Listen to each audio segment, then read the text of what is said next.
waxaad isiisay waqti qaali ah nafteedana u gaar ah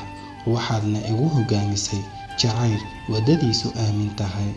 qof waqti noocaas oo kale la siiyeyna ma noqdo nacas aniga ahaan sida aan ogahay uma maleynayo in aan noqon karo nacas taasna waa hadal hore aan ku dhahay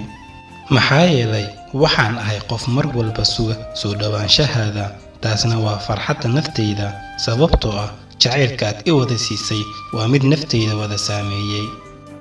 waana kan nolosha horumar jecel igu hogaamiyey markastana qalbigayga waa mid adiga kugu faraxsan taasna waa waxaan adiga kugu doortay maxaa yeelay nolosha waa ay adag tahay si degdeg ah in lagu helo balse waxaa laga yaabaa in aad nasiib u lahaato wax walbana waa wax xagga alle ka qoran saameyntan oo idilna waa waxaan aniga iyo adiga si wada jir ah u wada qabanay allana nagu garab istaagay waqtigeena oo dhan in aan markasta sidan si ka wanaagsan aan iskugu soo dhawaano taasi waa kalsoonida aan isku muujinay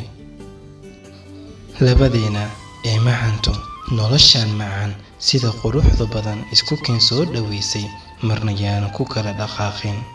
sababtoo ah shaydaanka ma jecla dadka alla dartii isku jeclaada ee jacaylkeena ha ahaado mid awood quwad badan wata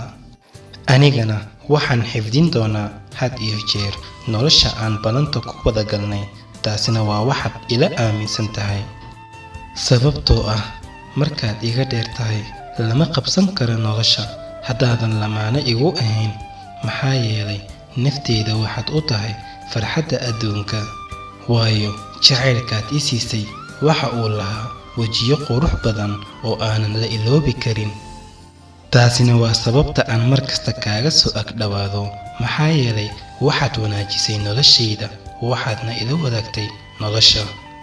welina waan dareemaa kalsoonidii in isku keen soo dhaweysay balse maanta waxaan ku wada noolnahay aniga iyo adiga nolol keli ah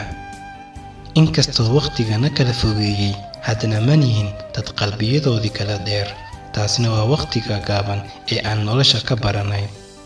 tani waa markii igu horeysay saameyn noocan oo kale ah ina saamayso balse gabagaba ku dhow maanta